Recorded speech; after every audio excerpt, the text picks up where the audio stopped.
The day my son got his medical degree, I wasn't in the room. I want you to understand what I mean by that. I was there. I drove 4 hours from Dayton. I wore the blue dress I'd been saving since Christmas. I sat in that auditorium with 2,000 other people, and I clapped until my palms were red. But I wasn't in the room. Not the way a mother should be. Not the way I had imagined for 23 years. But I'm getting ahead of myself. Let me go back to where this really started. Not the graduation, not even the years of medical school. Let me go back to a Tuesday afternoon in February 1987 when my husband Daniel walked out the front door of our house in Cincinnati and didn't come back. My son was 4 years old. He had applesauce on his chin and he was watching cartoons and he didn't understand why Daddy's car didn't come back that evening. He asked me at dinner. He asked me again at bath time. By the third night he stopped asking, and that silence was somehow worse than the questions. I was 31 years old with $62 in a checking account, a mortgage I couldn't carry alone, and a little boy who needed everything. I won't spend too long on those early years because they're not really the point of what I'm telling you, but I need you to know what they cost, so you understand what came later. I took a job at the county hospital in medical records. Not glamorous.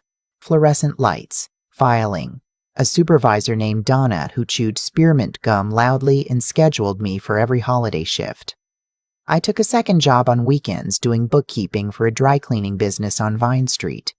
I packed my son's lunches the night before because mornings were too chaotic. I read to him every night even when I was so tired I fell asleep mid-sentence, and he would shake my shoulder and say, Mom, you stopped. He was a good boy, quiet, serious in the way some children are when they've watched their mother worry.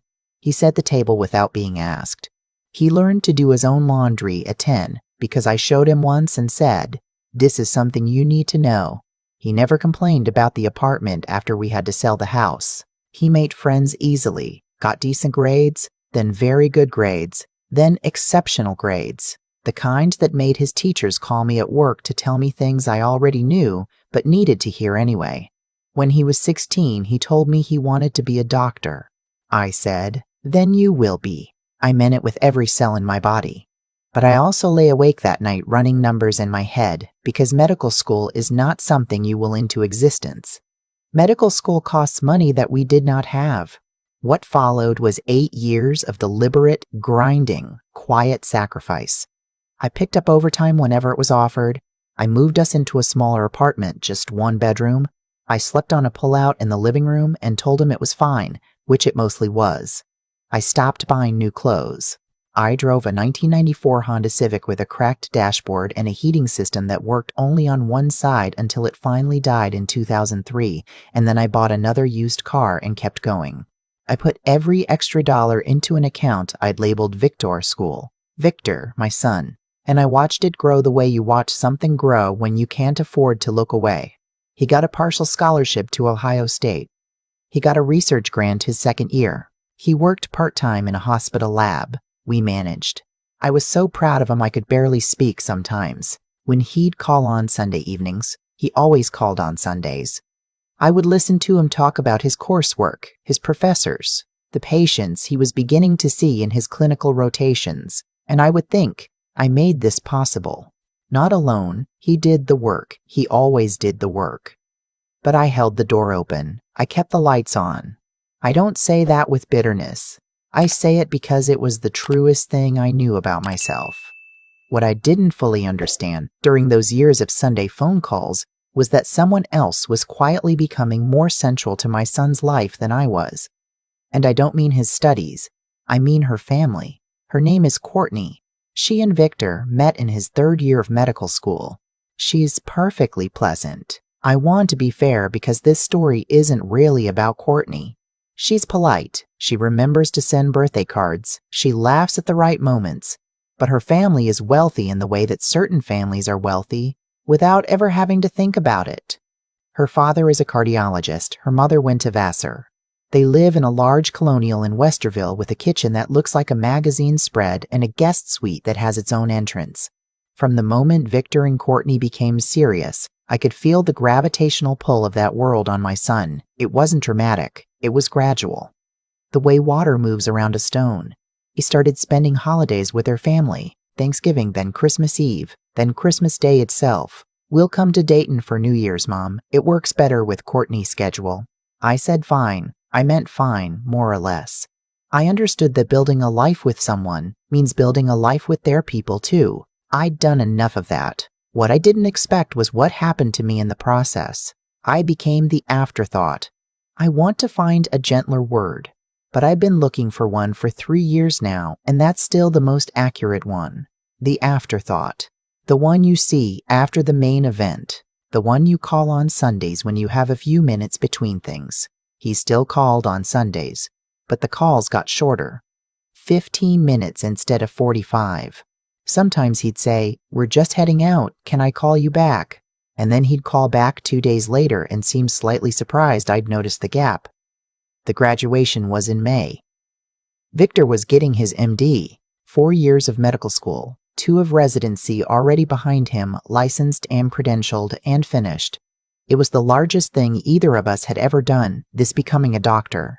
I had a dress. I'd arranged to stay with a friend in Columbus so I wouldn't have to pay for a hotel. I'd bought a card at CVS and spent 40 minutes standing in the aisle picking the right one, because that's what you do when a card has to carry everything you're not sure you can say out loud.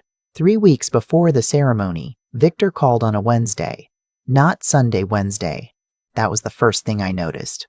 "Mom," he said, "I need to talk to you about the graduation." I sat down. I don't know why, but I sat down. Courtney's parents are flying in from Portland. Her dad has a conference and they're making it a whole trip. Her aunt and uncle are coming. Her college roommate, some people from her dad's practice. It's going to be a big group. He paused. The thing is, parking is really limited, and we're trying to coordinate the seating situation. "Okay," I said. I was thinking, since you don't really know anyone there and it might be kind of overwhelming, maybe you could sit in the general overflow section? We're going to have seats reserved near the front for the main group, and it just makes logistics easier.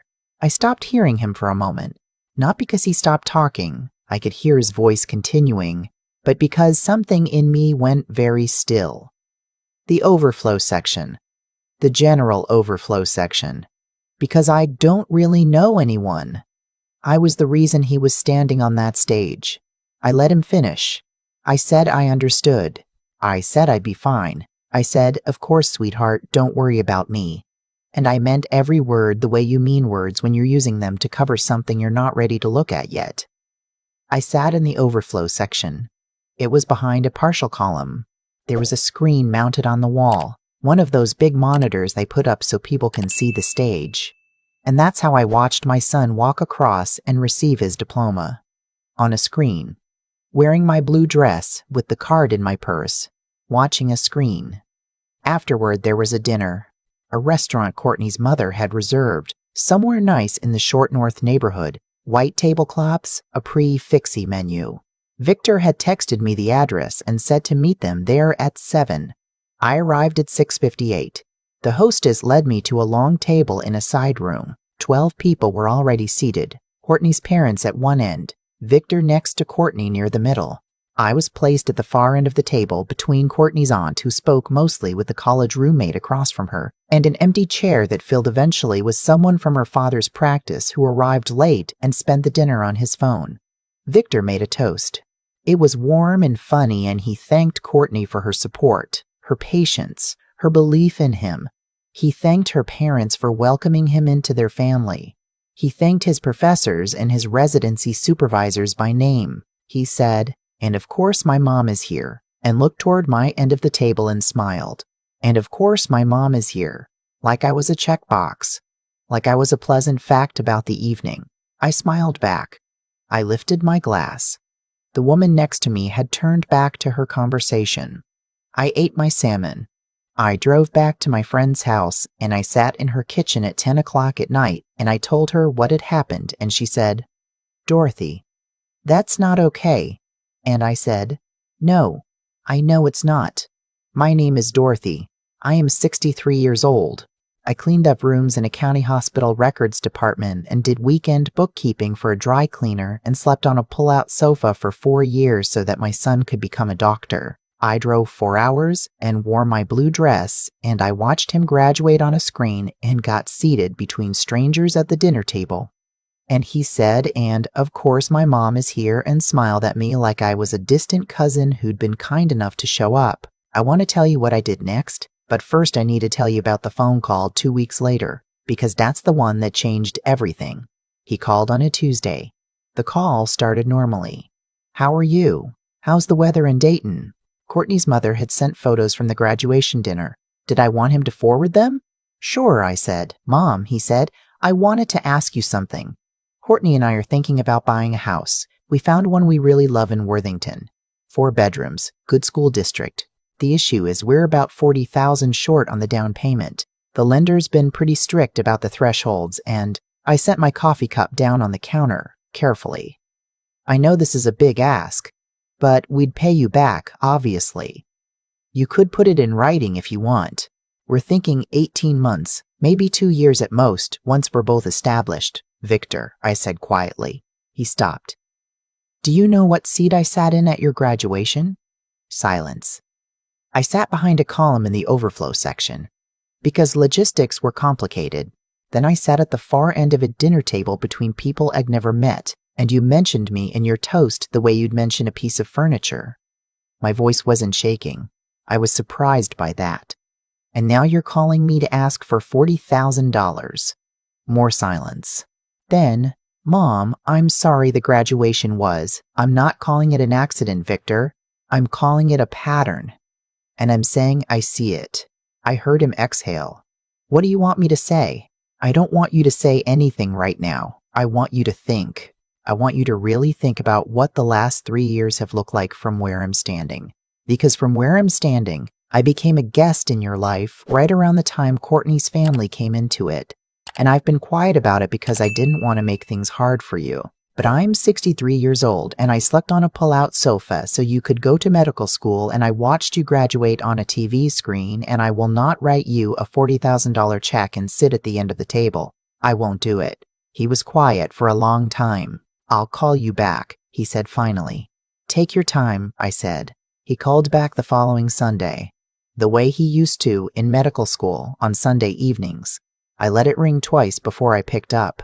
He didn't ask about the money. He said, can I come to Dayton next weekend? Just me. I want to talk. He drove down on a Saturday. I made his favorite pot roast, the kind with carrots and potatoes all cooked together in the same pot. The recipe from my mother that I'd been making since before he was born. He sat at my kitchen table the way he used to as a boy, and he was quiet for a while before he said anything. I've been thinking about what you said, I figured. I think I've been trying to fit you into a version of my life that was built around other people's expectations. And I kept telling myself you were fine with it because you never said you weren't. I should have said. I should have seen. We sat with that for a moment. The pot roast was simmering. The kitchen smelled like it always had. I don't think I understood, he said slowly, how much it cost you. Not the money, the other things. I think I stopped letting myself look at it because if I really looked at it, he stopped. I don't have a good reason. I just know I stopped looking. I reached over and covered his hand with mine. He is 40 years old and he still has the same hands he had when he was a boy. Long fingers, careful. A doctor's hands now. They used to reach for mine when he was frightened. I'm not asking to be at the center of everything, I said. I'm not asking for gratitude speeches and front row seats every day of your life. I'm asking to be your mother. Actually, your mother. Not an asterisk. He nodded. His jaw tightened the way it does when he's trying not to cry. I know all his tells. I have been watching this face for 40 years. I'm sorry, Mom, he said. I mean it. Not the kind of sorry where I expect you to say it's fine. I know, I said. We talked for 4 hours that day. About his father leaving.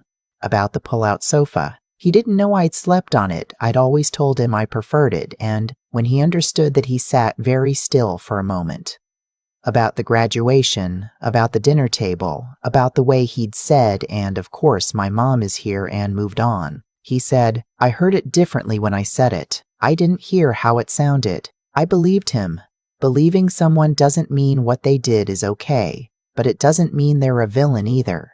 My son is not a villain. He's someone who got comfortable, and comfort can make you blind. We didn't resolve everything in a Saturday. We won't resolve everything in a year. But something changed that day. Something real and structural, not just sentimental. He started calling more, not just Sundays. He came to Dayton for Thanksgiving, just him and Courtney. Small dinner, the three of us. And he sat at the table with me like he had nowhere else to be because he'd chosen to be there. He still hasn't asked about the $40,000. I haven't brought it up. Maybe he'll ask again someday, and maybe we'll figure something out. But the question will have to come from a different place between us. A place where I'm not an afterthought, where my presence isn't a checkbox on a guest list, where the debt between us is acknowledged honestly on both sides. About the house in Worthington. They found a different way. They're renting for now. I think it's fine. What I want to tell you, if you're still here with me, is this. I spent 30 years believing that loving someone meant making yourself smaller so they had more room. I thought that was what a good mother did. I thought the more invisible I could make my own needs, the better I was doing my job. I was wrong. Or not entirely wrong, but I was missing something. Because what I was teaching my son without meaning to was that I didn't need to be considered, that I could be slotted in wherever it was convenient, that the woman who slept on a pullout so he could chase his dream would be perfectly happy watching it unfold on a screen from behind a column. The moment I said I won't do it, I won't write that check and keep sitting at the end of the table, was the first time in 30 years I had told my son the full truth about what I needed. And it scared me. I won't pretend it didn't. But here's what I know now. That truth was the most important thing I gave him. More important than the money, more important than the overtime shifts and the second job and the small apartment. The truth that I am a person with a center of gravity and he needs to know where I stand. He knows now. And I think, in the end, that's what I was always trying to teach him. I've thought a lot about cause and effect since that Saturday in my kitchen with Victor. Not in any grand philosophical way, just the plain, practical way you think about it when you're 63 and you've lived long enough to trace the line between what you did and what it produced. I made choices, real, daily, unglamorous choices. I chose the pull-out sofa.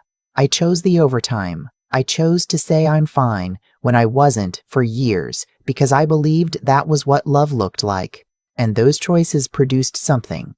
A son who became a doctor. Yes, but also a son who had learned, without either of us noticing, that my needs were optional, that I would absorb whatever I was given and call it enough.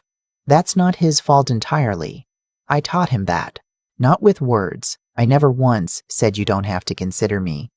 But I demonstrated it, consistently for decades. And children learn from what they see far more than from what they're told. Victor saw a mother who rearranged herself around everyone else's comfort. So when it came time to arrange a graduation dinner, he arranged me into a corner. Not out of cruelty, but out of habit. Out of a pattern I had laid down myself, brick by brick, for 30 years. That's the part that took me longest to sit with. Not his behavior. Mine. Here's what I believe now, and I mean this in the most practical, non-sentimental way I can say it. Integrity isn't only about being honest with other people. It's about being honest about what you need, out loud to the people who need to know it. I had plenty of moral courage in the hard years, the courage to work 2 jobs to keep going after Daniel left, to show up every day for a child who needed me. What I lacked was a different kind of courage. The kind that says this is not okay before it becomes a pattern. The kind that names a thing clearly before it calculates the cost of naming it. Victor is a good man. He is also someone who needed to be challenged, not punished, not lectured, but genuinely met with the truth of what his choices had done. And when I finally gave him that, when I said I will not write you a check and keep sitting at the end of the table, something in him recognized it. Something he'd been waiting for, maybe without knowing it. Because part of growing up is learning that the people who love you are still people, that they have weight, that they don't just absorb. Resilience, I've learned, is not the same as endurance. Endurance is surviving the thing. Resilience is surviving the thing. Resilience is surviving it without losing the thread back to yourself. For a long time, I confused the two. I endured beautifully. I kept every light on and never let Victor see me afraid. But somewhere along the way, I lost the thread, the quiet, necessary knowledge that I was also a person in this story, not just a supporting role. Finding it again at 63, sitting across from my son with a pot roast on the stove, that took a different kind of strength. The kind that doesn't make noise. The kind that just holds steady and says, "This is where I stand." I hope you know where you stand. I hope you say it before someone has to ask.